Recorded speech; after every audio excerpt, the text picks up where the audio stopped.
ನಮಸ್ಕಾರ ಎಲ್ಲರಿಗೂ. ಇವತ್ತೊಂದು ಹೊಸ ಜಾಬ್ ಅಪ್ಡೇಟ್ ಬಗ್ಗೆ ಮಾತಾಡ್ತಾ ಇದ್ದೀನಿ. ಜಾಬ್ ಬಂದು ಬರೀ ಫೀಮೇಲ್ಸ್ ಮಾತ್ರ ಇರೋದು. ಟೆಕ್ನಿಕಲ್ ಆಪ್ರೇಟರ್, ಅಸೆಂಬ್ಲಿ ಆಪ್ರೇಟರ್ ಮತ್ತು ಕ್ವಾಲಿಟಿ ಆಪ್ರೇಟರ್ಗೆ ವೇಕೆನ್ಸೀಸ್ ಇರೋದು. ಮೊಬೈಲ್ ಮ್ಯಾನುಫ್ಯಾಕ್ಚರಿಂಗ್ ಕಂಪನಿನಲ್ಲಿರೋದು. ಇದು ಸ್ಯಾಲರಿ 20,000 ಮೇಲೆ ಇರುತ್ತೆ.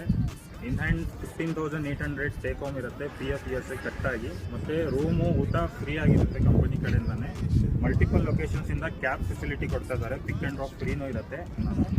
ಮತ್ತು ಮಿನಿಮಮ್ SSLC ಇಂದ PUC ಗ್ರ್ಯಾಜುಯೇಷನ್ ಎನಿ ಕ್ವಾಲಿಫಿಕೇಷನ್ ಈ ಜಾಬ್ನ ಅಪ್ಲೈ ಮಾಡ್ಬೋದು. ಮತ್ತೆ ಹೇಳ್ತಾ ಇದ್ದೀನಿ, ಜಾಬ್ ಬರೀ ಫೀಮೇಲ್ಸ್ ಮಾತ್ರ ಇರೋದು. ಸೊ ಯಾರ್ಯಾರು ಜಾಬ್ ನೋಡ್ತಾ ಇದ್ರಲ್ವ ಅಂಥವ್ರನ್ನ ಈ ಜಾಬ್ ಅಪ್ಲೈ ಮಾಡ್ಬೋದು. ಏಜ್ ಲಿಮಿಟ್ ಬಂದು 18 to 30 ತನಕ ಇರುತ್ತೆ. ಅದ್ಮೇಲೆ ಇರೋದು ಅವರು ಅಪ್ಲೈ ಮಾಡೋಕ್ಕೆ ಹೋಗಬೇಡಿ. ಅವ್ರಿಗೆ ಈ ಜಾಬ್ ಸೂಟೇಬಲ್ ಇರಲ್ಲ. ಸೊ ಸ್ಕ್ರೀನ್ ಮೇಲೆ ಕೊಟ್ಟಿರೋ ನಂಬರ್ನ ಕಾಂಟ್ಯಾಕ್ಟ್ ಮಾಡಿ, ಅವರೇ ಡೀಟೇಲಾಗಿ ಎಕ್ಸ್ಪ್ಲೇನ್ ಮಾಡ್ತಾರೆ ಇಂಟರ್ವ್ಯೂ ಯಾವ ಥರ ಇರುತ್ತೆ ಅಂತ. ಸೊ ಯಾರ್ಯಾರು ಜಾಬ್ ನೋಡ್ತಾ ಇದ್ರಲ್ವ ಅಂಥವ್ರಿಗೆ ಈ ವಿಡಿಯೋನ ಶೇರ್ ಮಾಡಿ.